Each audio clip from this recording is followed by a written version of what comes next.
Rich in the words, Assalamu alaikum, which means peace and blessings be upon you. And I mentioned both Jesus and Muhammad's names. Peace be upon them both because they were both messengers of truth and reality, regardless to what you want to think. And I want to thank you for letting me come into your bedrooms, the pool halls, and everybody on the east side of Chicago.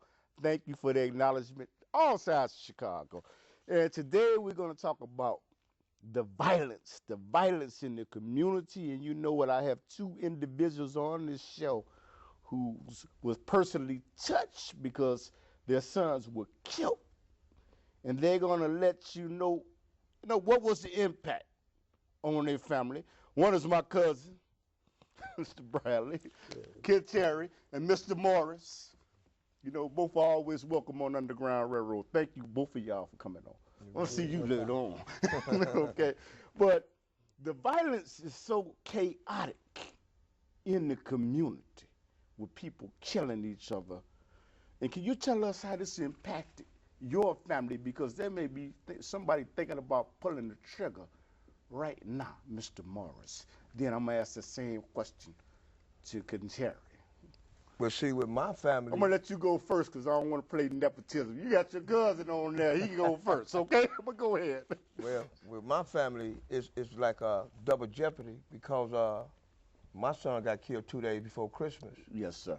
You know, and I'm family orientated, so me and my family, you know, we not only had to celebrate Christmas, but we had to mourn a death. And for him being killed like he was killed, you know, slaughtered in the street like a hog at the butcher, you know, it's like tore my family halfway apart.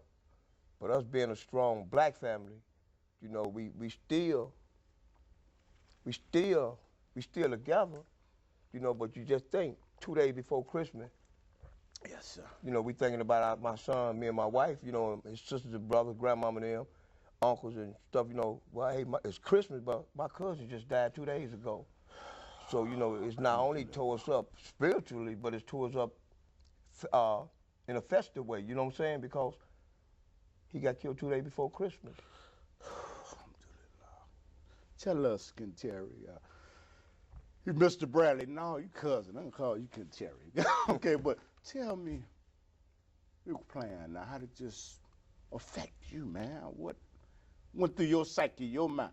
Well, Clifton, this is like, you know, so sudden, man. You know, I just seen my son that Sunday. He came up to, me and I gave him money. He was enrolling in truck driving school that Monday. Yes, sir. And that Sunday was the last time I seen him. You know, I never had an idea that that was going to be the last time I see him. Yes. You know, I asked him, you know, to come back. That Monday to give me, you know, so I didn't have but $80 on me. Yes. So I was, you know, telling he wanted 100 so he could pay the $100 enrollment fee in school. I had 80. He said, well, just give me the 80. You know, and I was devastated, man. When I was at work, you know, and they called me and his mother called me and told me, you know, my son was gone. You know, and that was, man, you know, that was the worst feeling anybody can receive, you know. Yes, sir. Yes, you know, and I really hate for somebody to go through that, you know, what I went through. Yes.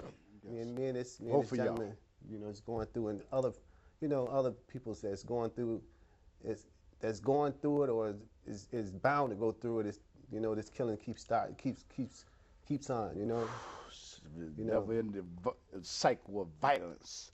Yeah. And Mr. Morris, I'm gonna call gang. If you been initiated, say if you in the GDs, the gangster disciples, Latin Kings, and you know what it is. If somebody being initiated tonight and they saying, you know what, you got to go out there and kill somebody to get in this gang.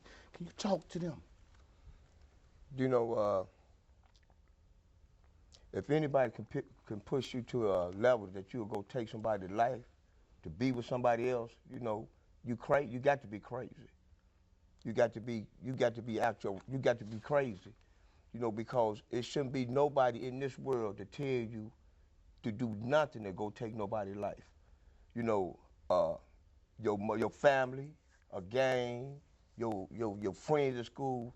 Should nobody have that much mental thought or take over your mind to tell you to go kill somebody? How? You could be 10. You know, everybody was brought up the right way, but they still do the wrong things. You got older cats out there right now, you know, and Excuse me for 1 second. Excuse me, this is a live show, so please, if you have a telephone, you know, if you want to call up, please call up. Go ahead. I'm sorry. you got older cats out there now. A lot of them, you know, they don't got out the gangs, and they trying to help. But then you got them guys that came up under them, Yes, sir. they're starting it back up. So you know, it's like they don't care now. Exactly. You know, they don't do drive-bys no more. That's old news. They just walk to your house and just start shooting now. You know, so if you got to be with somebody that bad, they say, well, okay, then the only way you gonna hang with us, you go kill Clifton. You need to think about that, because if you do the shooting, and I tell you kill Clifton, you going to jail. Clifton be dead and I'll be at home. Losing all the way around. You know, Can Terry, I'm gonna ask you the same question. in so many words, Yeah. in so many Let words. me call these gangs out here first. If you in the GDs, Vice Lord, or Nicky Cobra, and they say, man, you know what? You gonna kill somebody to get in this gang. What should they do, man? Explain that. What? Well, That's you know, madness to me. You know, these days, man, if kids is not well educated, man, you know, to know, you know, the difference between, you know, wrong and right. You know, it's a sad thing, man. You know, taking somebody else's life, it's wrong. You know, and laughing about, you know, killing somebody, Laughing. that's even worse. Laughing. Laughing, you know, laughing after you kill someone. You know what I'm saying? That's dangerous. You know, that's dangerously, you know, insane. You know, I don't know a word to explain that. You know, it's just like, you know, you or me or my man here is in the game. We get out. We want to get out. We want to better our life. Mm-hmm. You know, it's jealousy. You know, envious. You know, people don't want to see you do better. You know, it's the next person is, you know, he feel, hey man, I can't do better. It's the movies that's enticing our kids. You know, to do these violence. You know, in the lyrics in these songs. You know, to do these violent, you know, behaviors. You know, I understand.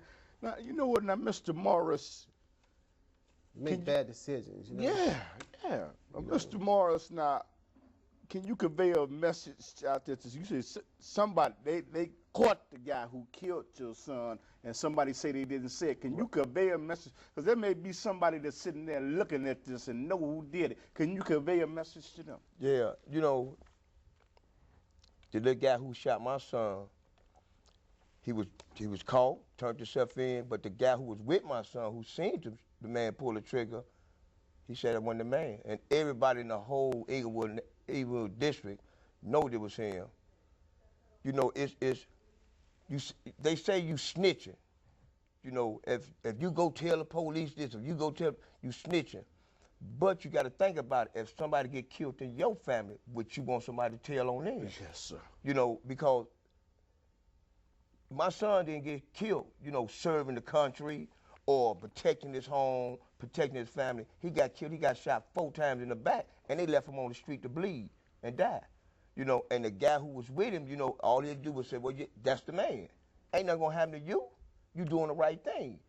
Don't think because you told something that you ain't doing them right. You doing something right because the same person that killed my family member might be one of the same person that killed yours. So ain't nothing wrong with telling. You know, it ain't nothing wrong with telling. That's why I be trying to run these little summer programs. I got a couple of people with me, and I'm trying to run it because there's a lot of kids, man, they don't understand. Well, man, if I tell, no, it's all right, you can tell, man. You may be running for alderman too. Yes, sir, I'm working with some people now. I'm trying.